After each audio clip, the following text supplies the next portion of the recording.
आशा है नारायण ने महादेव को कुमारी से भेंट करने से रोक लिया होगा।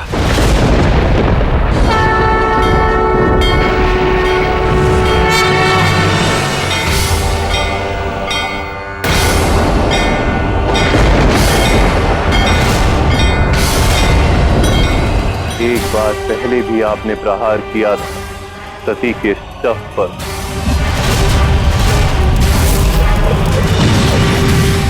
इस बार भी मैं आपको नहीं रोकूंगा नारायण, क्योंकि आप एक शव पर ही संधान करेंगे। शक्ति के बिना शिव शव ही तो है।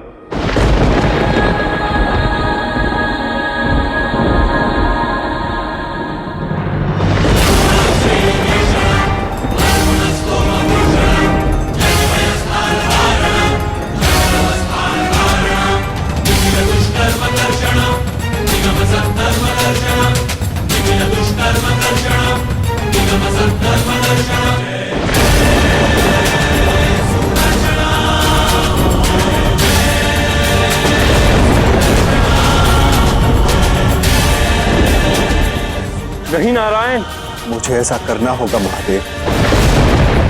मैं अपने आराध्य पर तो सुदर्शन चक्र नहीं चला सकता, किंतु स्वयं पर तो चला सकता हूं ना।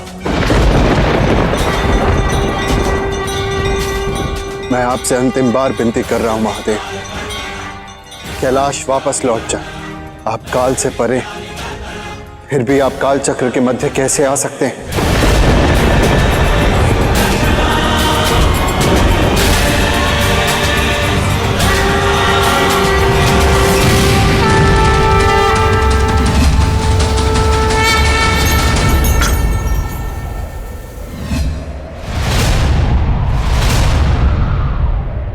मैं अपने आराध्य पर सुदर्शन चक्र नहीं चलने दे सकता नारायण। तो इसका अर्थ है कि आप कुमारी से भेंट नहीं करेंगे महादेव।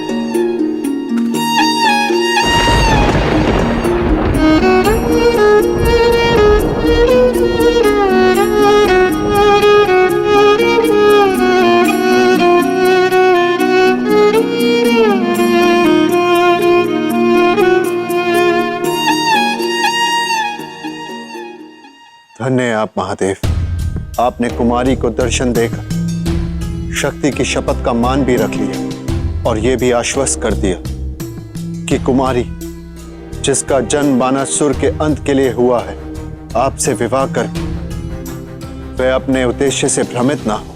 इस पल का साक्षी बनना कितना पीड़ादायक होता है ना मामाश्री। शिव और शक्ति एक दूसरे के पूरक है और आज एक दूसरे के समक्ष होते हुए भी वो एक दूसरे से कितने दूर है। जगन्नाथ के रूप में महादेव ने कुमारी को तो दर्शन दे दिया, किंतु कुमारी अनभिज्ञ है कि वही जगन्नाथ साक्षात महादेव है। ये जानते हुए भी कि ये महादेव के लिए कितना पीड़ादायक है, उन्होंने इस मार्ग का चयन किया क्योंकि वह जानते थे कि कुमारी को आश्वस्त कराना कितना अनिवार्य है। किंतु शिव और शक्ति की ये लीला अब संसार को एक नए ज्ञान से परिचित करवाएगी। जगन्नाथ, आप यहाँ? मुझे तो यहाँ आना ही था।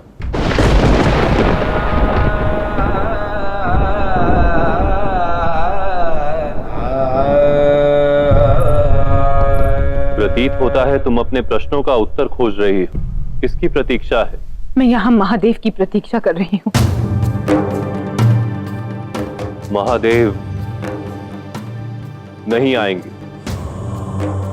सबको लगता है ये मेरा भ्रम है, किंतु मुझे विश्वास है महादेव अवश्य आएंगे। मेरा तात्पर्य ये नहीं कुमारी कि ये तुम्हारा भ्रम है, अपितु मैं तुम्हें आश्वस्त करने आया महादेव नहीं आएंगे। आप इतने विश्वास के साथ कैसे कह सकते हैं कि महादेव नहीं आएंगे? क्योंकि महादेव को यहाँ आने की आवश्यकता ही नहीं। यहाँ आने की आवश्यकता नहीं से आपका तात्पर्य क्या है? महादेव के लिए मेरा प्रेम, मेरी भक्ति का कोई महत्व नहीं?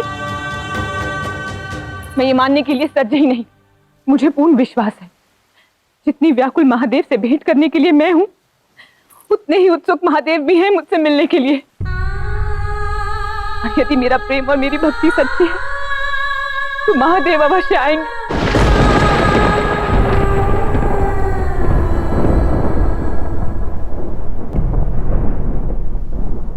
भक्ति और प्रेम में विचित्र संबंध होता है कुमारी। समुद्र की लहरों को देखो, प्रेम भी समुद्र की लहरें और समुद्र के तट के समान होता है। लहरें तट पर आने का अथक प्रयास करती, किंतु तट पर आने के पश्चात क्या लहरें सदा के लिए तट पर रुक सकती? नहीं कुमारी। चाहे आप जो तर्क दीजिए जगन्नाथ, किंतु मैं महादेव की प्रतीक्षा करती रहूंगी। प्रतीक्षा उसकी की जाती है जो स्वयं से दूर हो, किंतु महादेव तो यही।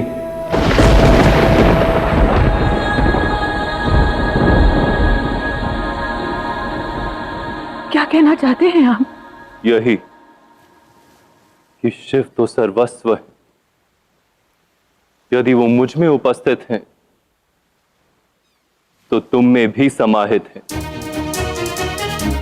शिव तो चारों ओर, इसलिए तुम्हें उनके दर्शन प्राप्त करने की प्रतीक्षा करने की कोई आवश्यकता नहीं।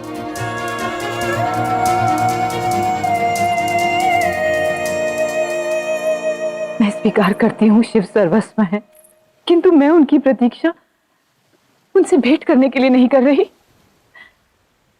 मैंने प्रण लिया है कि मैं उनकी अर्धांगिनी बनूंगी,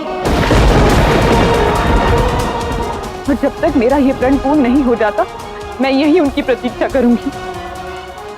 और यदि महादेव नहीं आए तो कल का सूर्योदय मेरे जीवन का सूर्यास्त होगा।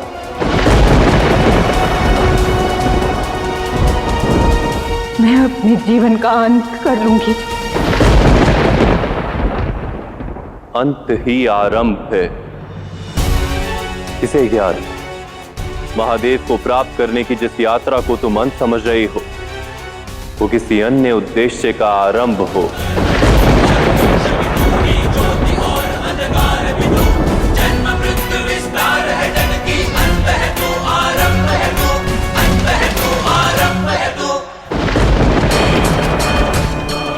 आप इतने चिंतित क्यों हैं कुमार?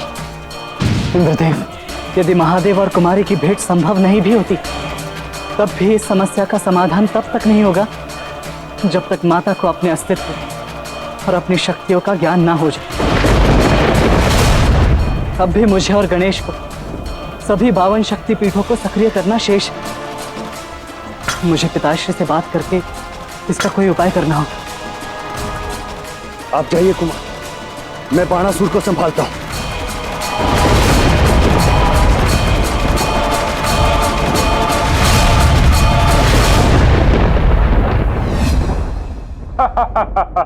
देखा इंद्र, महाकाली का पुत्र ही युद्ध भूमि को छोड़कर पलायन कर चुका है।